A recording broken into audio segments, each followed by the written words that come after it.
Olá pessoal, estamos de volta com o nosso curso A Beleza do Namoro Cristão e nós estamos no 6º módulo agora. Esse sexto nós vamos trabalhar sobre as características do verdadeiro amor. E é fundamental que vocês mergulhem realmente nessas características. Eu tenho certeza que Deus vai levar vocês a descobrirem grandes coisas, grandes riquezas. A primeira característica do amor é o amor livre. Essa característica se baseia no Evangelho de São João, no capítulo 10, versículo 18, onde Jesus vai dizer assim, que ninguém me tira a vida, mas eu a dou por própria vontade. As características do verdadeiro amor, elas demonstram o amor de Cristo pela sua igreja, a igreja que somos nós. E essa característica, o amor livre, mostra a liberdade, a doação que Cristo se dá à sua igreja. Cristo dá livremente seu corpo, a sua vida, à sua igreja. A segunda característica é o total, né? Cristo se entrega total e os casais também são chamados a se entregar de maneira total. Ou seja, entrega o seu corpo totalmente, isso é, sem reservas, condições ou cálculos egoístas. Ele é baseado no Evangelho de João 13:1, que diz, até o extremo os amou. A terceira característica é o amor fiel. Essa característica vai dizer que Cristo dá o seu corpo fielmente à sua igreja. É exclusivo. O Evangelho de Mateus, no capítulo 28, versículo 20, vai dizer assim, estarei convosco todos os dias, até o fim dos tempos. Demonstra aí a fidelidade do Senhor de estar conosco todos os dias, tendo com cada um de nós, com a sua igreja, companheirismo, caminhando ali do lado, fidelidade. Sim, o casal também é chamado, assim como Cristo, a ser fecundo. Ou seja, entregar seu corpo frutuosamente para dar frutos, para gerar vida. Então, em João 10:10 vem dizer, eu vim para que todos tenham vida.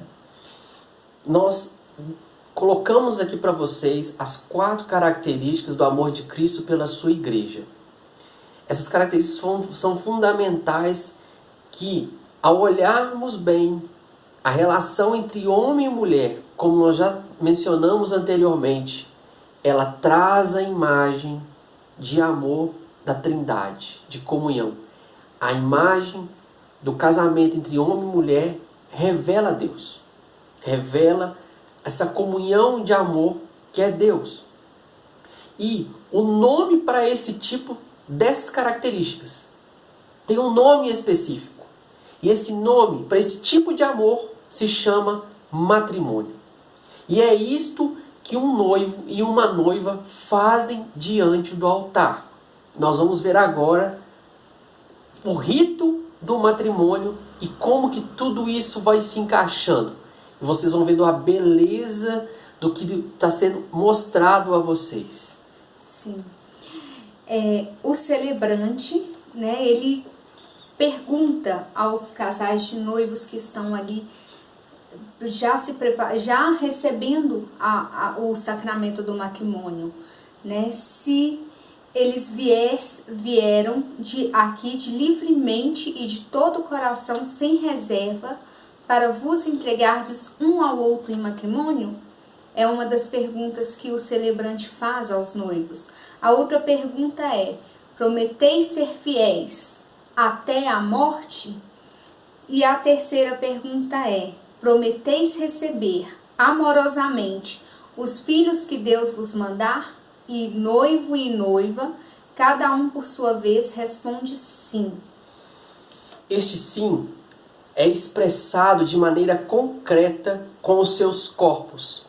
Cada vez que eles se tornam juntos, unidos, e ali se formam uma só carne. O mandamento que Jesus atualiza na sua palavra, no Novo Testamento, trazendo ligação com Gênesis. E sereis uma só carne, se atualiza na união, no ato conjugal, entre o homem e a mulher. O celebrante diante do noivo e da noiva pergunta: é de livre, espontânea vontade, é de todo o coração que desejas contrair matrimônio?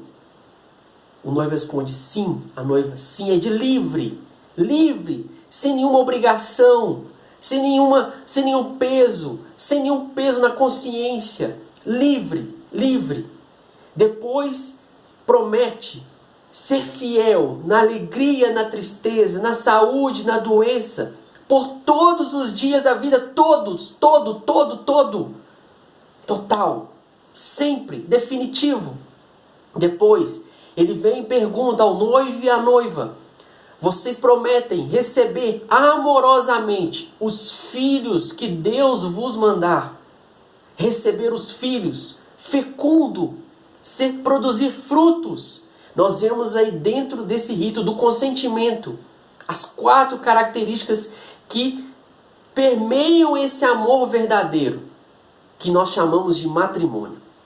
Diante disso, nós vemos João Paulo II dizer assim: realmente, essas palavras, eu te aceito como minha mulher, eu te aceito como meu marido, só podem se realizar por meio da união conjugal. Na união conjugal, realizamos que essas palavras podem expressar: eu aceito a Letícia como minha esposa, ela me aceita como seu marido. Essas palavras se expressam na união conjugal. A manifestação maior dessa expressão: eu recebo a Letícia, não recebo somente o corpo da Letícia, mas a história dela, a pessoa dela, os sentimentos, os planos, os projetos. Eu a recebo livremente. Recebo para dar todo o meu amor a ela, para ser fiel a ela, e para que a nossa união produza frutos e seja fecunda. Essa é a beleza do amor verdadeiro, o amor realmente no plano divino, ao qual durante todo esse curso nós estamos conversando com vocês para chegar até aqui e vocês descobrirem que esse amor se manifesta na união conjugal. E é, pois, na relação sexual que as promessas do matrimônio se fazem carne. É onde o homem e a mulher encarnam o amor divino. O matrimônio, ele se concretiza na união sexual, na relação sexual entre o homem e a mulher. E aí, a palavra, ossos dos meus ossos, carne da minha carne, e juntos, nós seremos uma só carne. Ele se atualiza, ele se concretiza ali, ele se firma na união sexual.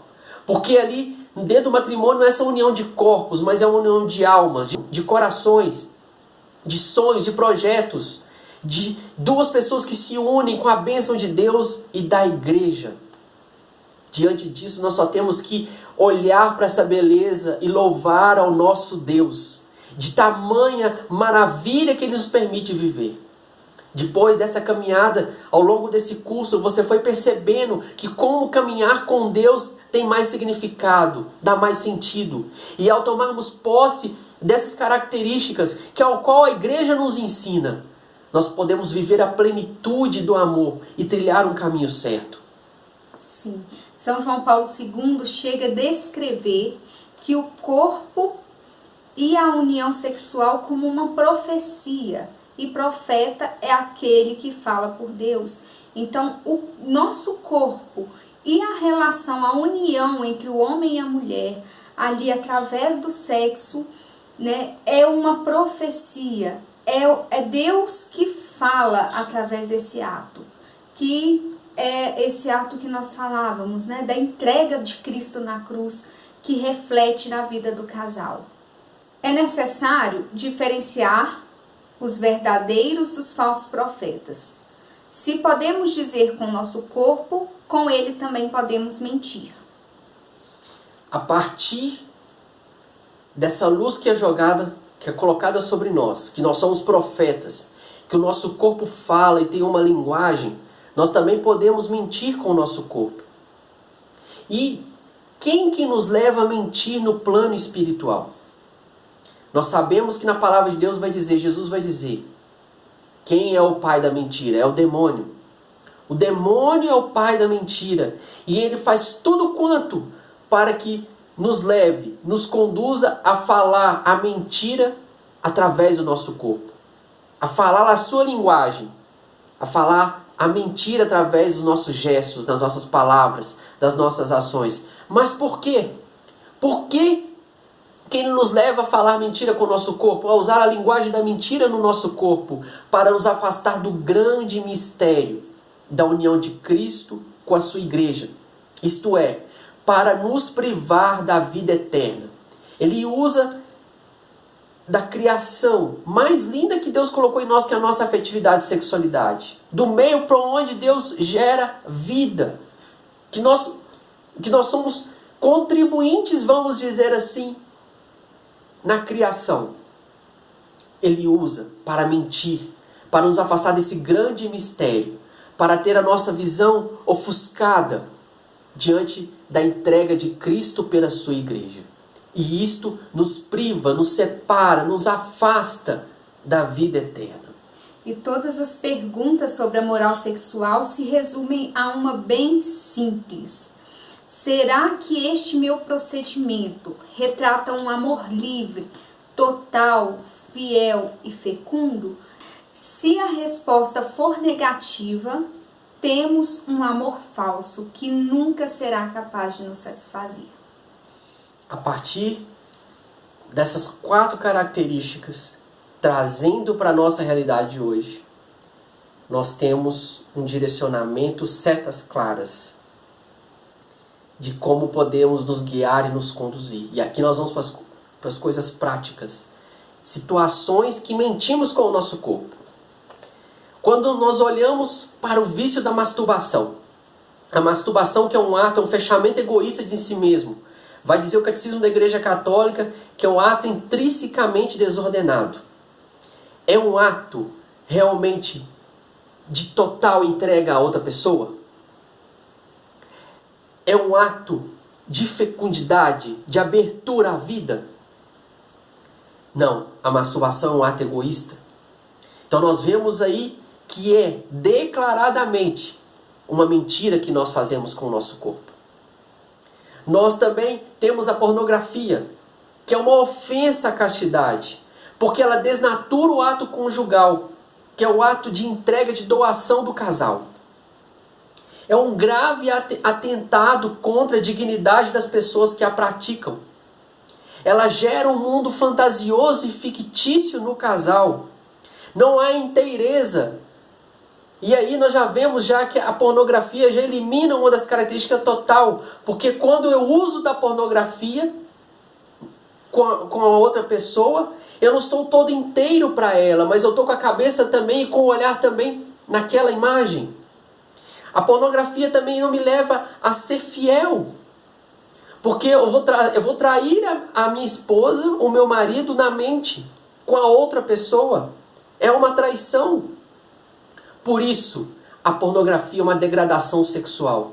E por não ter a característica total, também não ter a característica da fidelidade, por si só já é uma mentira que nós trazemos ao nosso corpo. O terceiro ponto, as relações sexuais antes do matrimônio, fora do casamento. Quando um casal e um casal de namoradas têm uma relação sexual, eles se unem em corpos, mas logo depois um vai para a casa do outro. Onde está a totalidade? Não é o para sempre, não existe aí o por toda a vida. Essa relação pode terminar, ou um ou outro pode ter um outro namorado ou namorada, não existe a fidelidade aí. Não existe a exclusividade. Esse casal pode usar um meio artificial de impedir a gravidez, de impedir gerar a vida, e a partir daí corta-se a fecundidade, usa-se a camisinha, usa-se o anticoncepcional. Não tem abertura à vida. Esse casal não é fecundo. Já é uma mentira sendo falada com o nosso corpo. Por isso que uma relação sexual dentro do namoro e dentro do noivado, ela não é um amor autêntico. ela não é um amor verdadeiro, porque ela não reúne essas 4 características. Nós temos também aí as carícias íntimas no namoro.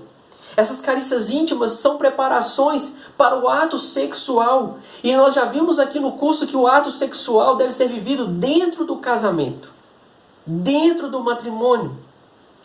Dentro do casamento e do matrimônio, essas carícias íntimas são lícitas e necessárias, fazem bem, preparam o ambiente para o ato sexual, mas devem ser vividas no casamento. Mas no namoro, para quem quer viver a castidade, essas carícias íntimas não fazem sentido. São atos egoístas de desfrutar do corpo do outro. São atos egoístas de querer tirar proveito do corpo do outro, de querer satisfazer a sua vontade. O critério que nós devemos usar é esse. Não se deve começar aquilo que não se quer terminar. Para que eu vou correr o risco de avançar a usar do corpo da pessoa, a avançar, a querer tirar proveito daquele momento, se eu não vou poder consumar? Para que eu vou correr o risco? Se eu que quero viver um namoro puro, um noivado puro, um amor belo, saudável, sadio, casto, eu vou correr esse risco? Eu vou criar essa ocasião? O pecado começa na intenção. O pecado começa aí. Quando eu uso do corpo da pessoa, eu já caí no pecado. Porque eu já queria chegar ao fim. E o fim é um pecado grave. Eu vou pecar contra o verdadeiro amor. Eu vou pecar contra o ensinamento que o próprio Deus me dá. Por isso que tocar e olhar as partes íntimas do seu companheiro, da sua companheira, do seu namorado, namorada, noivo ou noiva, se trata uma falta grave que merece ser confessada no sacramento da confissão. Os beijos e abraços precisam estar diante do limite de uma justa moderação. Nós sabemos que o nosso corpo se excita em determinada intensidade do beijo e do abraço. A nossa carne ferve. Nós somos seres humanos, não somos robôs. Por isso que nós devemos ter que ter moderação no beijo, moderação no abraço. Isso não é moralismo, isso não é repressão, mas é proteger o amor do egoísmo. Ser casto também é uma forma de amar. Se eu sei que o beijo, um beijo acalorado, quente, vai me levar a um avanço, a ter carícias íntimas, eu tenho que evitar. Se eu quero viver a castidade, se eu quero que a gente se preserve, cultive um amor puro, um amor sadio, eu preciso evitar. Nós já falamos isso em outro tema, no módulo passado, sobre evitar as ocasiões, os locais e tudo que propiciam nós cairmos na tentação, nós cairmos no pecado de ferir com a castidade. Por isso que é importante. E as carícias íntimas estão aí. Fere o verdadeiro amor. Porque não é para a totalidade, porque esse corpo ainda não me pertence, vai dizer São Paulo aos Coríntios no capítulo 7, na primeira carta. O corpo da mulher pertence ao do seu marido, e do seu marido pertence à sua mulher. O corpo do namorado não pertence ao da sua namorada. O corpo do noivo não pertence ao corpo da sua noiva, e nem da noiva pertence ao seu noivo. O corpo vai pertencer depois que vocês, diante do sacerdote, na igreja, receberem a bênção, vocês ministrarem o sacramento, e ali sim, vocês vão poder viver a plenitude do amor conjugal, a plenitude do amor que é manifestado de Cristo pela sua igreja. E por último, nós temos aí como uma mentira também que o nosso corpo fala, um tema delicado, um tema sensível, mas que não podemos deixar de falar, que é o drama da homossexualidade. E para isso, eu quero usar aqui o Catecismo da Igreja Católica, porque é quem tem crédito, responsabilidade de falar de um tema tão delicado, mas que merece ser falado à luz da doutrina da fé, para nos orientar e conduzir diante daquilo que nós vemos no dia de hoje.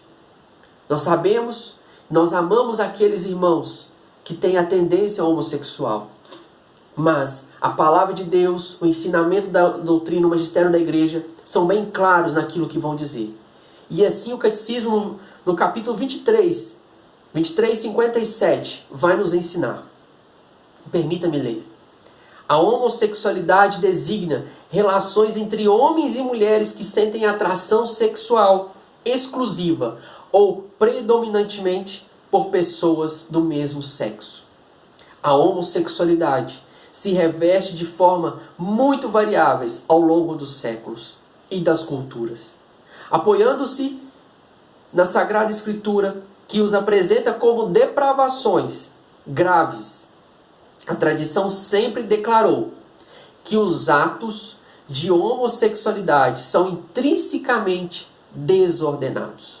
Veja, a igreja vai nos ensinar que os atos homossexuais, os atos da homossexualidade, são intrinsecamente, no interior, desordenados. São contrários à lei natural. Por que eles são contrários? Porque eles fecham o ato sexual ao dom da vida. Não permite a característica da fecundidade. Não procedem de complementariedade afetiva e verdadeira. Em caso algum, podem ser aprovados.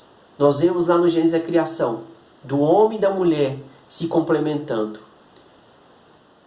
A relação entre casais homoafetivos. Não há essa característica da complementariedade que foi colocada pelo próprio Deus. Um número não negligenciável de homens e mulheres apresenta tendências homossexuais profundamente enraizadas. Esta inclinação, esta tendência objetivamente desordenada, constitui para a maioria uma provação, uma dor na carne. Essas pessoas, esses nossos irmãos e irmãs, olha o carinho da igreja, devem ser acolhidos com respeito, compaixão e delicadeza. Evitar-se-á para com eles todo sinal de discriminação injusta. Essas pessoas, esses irmãos que têm essa tendência, essa inclinação, são chamados a realizar a vontade de Deus em sua vida.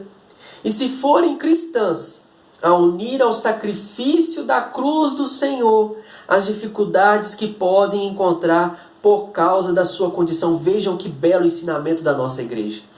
Esses irmãos, se forem cristãos, esses irmãos que têm a tendência e inclinação a serem homossexuais, são chamados a realizar a vontade de Deus em sua vida e unir ao sacrifício da cruz do Senhor as suas dificuldades que podem encontrar por causa da sua condição. E por fim, vai fechar o catecismo. As pessoas homossexuais são chamadas à castidade. Pelas virtudes do autodomínio, educadoras da liberdade interior, às vezes pelo apoio de uma amizade desinteressada, pela oração e pela graça sacramental, podem e devem se aproximar, gradual e resolutamente, da perfeição cristã. Eles podem chegar à perfeição cristã. Eles podem realmente se aproximar ainda mais da graça, dos sacramentos, de uma amizade desinteressada pela oração. Todos são chamados à castidade. Por isso, diante daqui, nós acolhemos todos os irmãos e irmãs que têm essa tendência. Mas a igreja nos orienta também que nós não devemos tapar o sol com a peneira e deixar bem claro que os atos homossexuais são intrinsecamente desordenados. Eles são contrários à lei natural, porque fecham o ato sexual ao dom da vida. Não procedem de uma complementariedade afetiva e sexual verdadeira. Em caso algum, podem ser aprovados. Esse é também mais uma situação onde nosso corpo fala com a mentira. Diante disso, nós terminamos esse módulo tão rico, tão maravilhoso, que coloca a nossa alma ainda mais próxima de Deus. E você é convidado a mergulhar ainda mais nesse grande mistério, como diz São Paulo aos Efésios. Esse grande mistério que é a entrega de Cristo pela sua igreja. Muito obrigado, pessoal. Deus abençoe.